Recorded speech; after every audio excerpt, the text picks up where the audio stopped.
IPL సృష్టికర్త లలిత్ మోదీ చాలా మందికి తెలిసే ఉంటుంది. ఇప్పుడు క్రికెట్లో బాగా ఫేమస్ అయిన ఐపీఎల్ను రూపొందించింది ఈ పెద్ద మనిషే. ఆ తర్వాత ఐపీఎల్లో భారీ నిధుల దుర్వినియోగానికి పాల్పడినట్టు ఆరోపణలు ఎదుర్కొన్నాడు. భారత్ నుంచి పారిపోయి లండన్లో తలదాచుకుంటున్నాడు. లండన్లో ఉంటే ఎప్పటికైనా భారత దర్యాప్తు సంస్థలను తనను అరెస్ట్ చేస్తాయని భయపడ్డాడు. అందుకే ఇతగాడు లండన్ నుంచి మరో దేశానికి చెక్కేయాలని ప్లాన్ చేశాడు. లలిత్ మోదీ వెళ్లాలనుకుంటున్న ఆ దేశం పేరు మీరు విన్నారా? ఆ దేశం పేరు వనాటు. బహుశా మీరు కూడా ఈ దేశం విని ఉండరు కదా. ఇందుకు ఈ దేశం ఎక్కడుంది? లలిత్ మోదీ ఎందుకు ఆ దేశానికి పారిపోవాలనుకున్నాడు? లలిత్ మోడీకి వనాటు ఎలాంటి షాక్ ఇచ్చింది? Watch the story.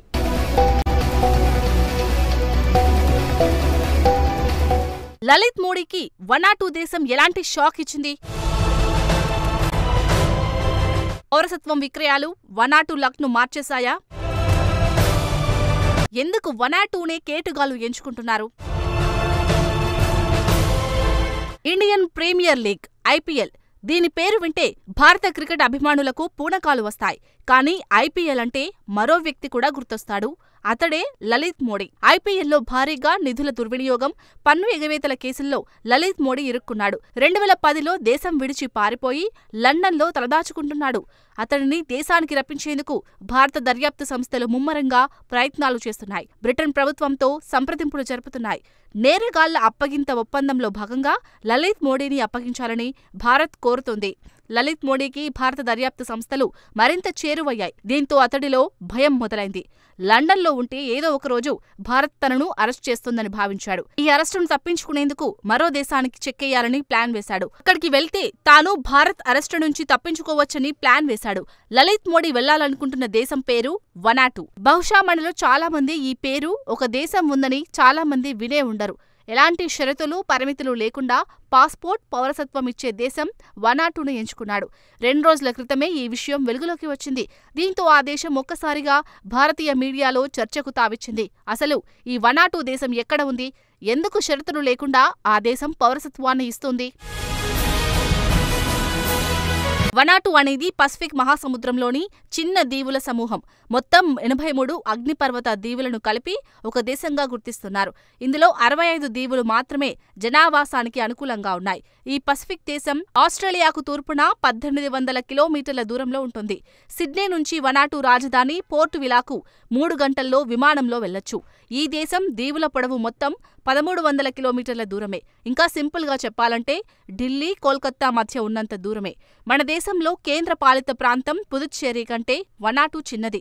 కేవలం 3 లక్షల మంది పైచిలుకు పౌరులు మాత్రమే ఉండే అతి చిన్న దేశం. వనాటులో 14 దీవులు మాత్రమే 100 చదరపు కిలోమీటర్ల విస్తీర్ణంలో ఉంటాయి.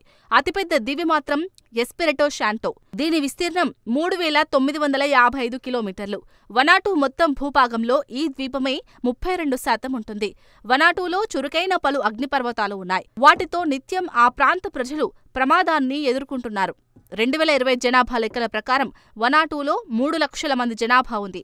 2011 లెక్కల ప్రకారం చూస్తే నోయిడా జనాభాలో సగం కంటే తక్కువ అన్నమాట. నోయిడా జనాభా 6,37,000 మంది ఉన్నారు. వనాటు దేశంలో నీవనాటు అనే తెగలు నివసిస్తాయి.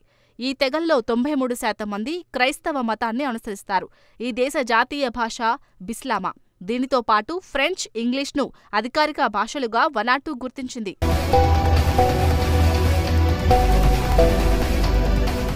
ఈ వనాటు దీవుల్లో 3000 ఏళ్ల క్రితం ఉత్తర ఫిలిప్పైన్స్లోని లాపిటా సంస్కృతికి చెందిన ప్రజలు నివసించేవారు.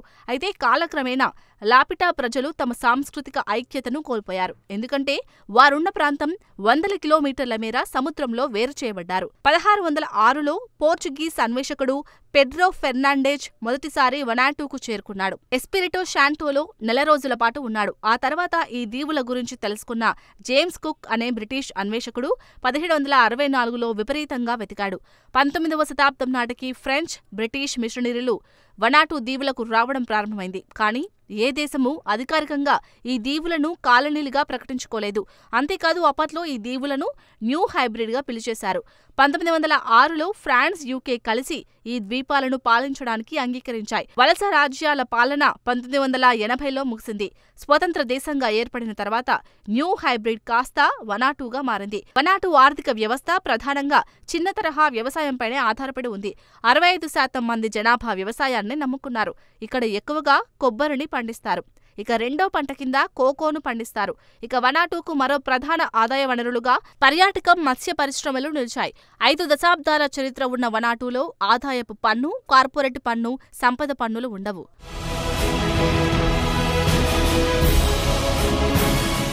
అందుకే చాలా మంది కేటుగాళ్లు వనాటూకు వెళ్లాలని కోరుకుంటున్నారు. దేశంలో పెట్టుబడులు పెట్టేవారికి వనాటూ గోల్డెన్ సిటిజన్షిప్ ఇస్తోంది. ఈ ప్రక్రియను సిటిజన్షిప్ బై ఇన్వెస్ట్మెంట్ అని పిలుస్తారు. వనాటూలో $135,000 నుంచి $155,000 చెల్లిస్తే ఆ దేశం పౌరసత్వం ఇచ్చేస్తోంది. మన కరెన్సీలో చెప్పాలంటే $1,18,00,000 నుంచి $1,35,00,000 పెట్టుబడిగా పెడితే ఆ దేశంలో స్వేచ్ఛగా తిష్టవేయొచ్చు. అంతేకాదు ఆ దేశం ఇచ్చే పాస్పోర్ట్తో 120 దేశాల్లో వీసా లేకుండా పర్యటించవచ్చు. అందులో బ్రిటన్, యూరోపియన్ దేశాలు కూడా ఉన్నాయి.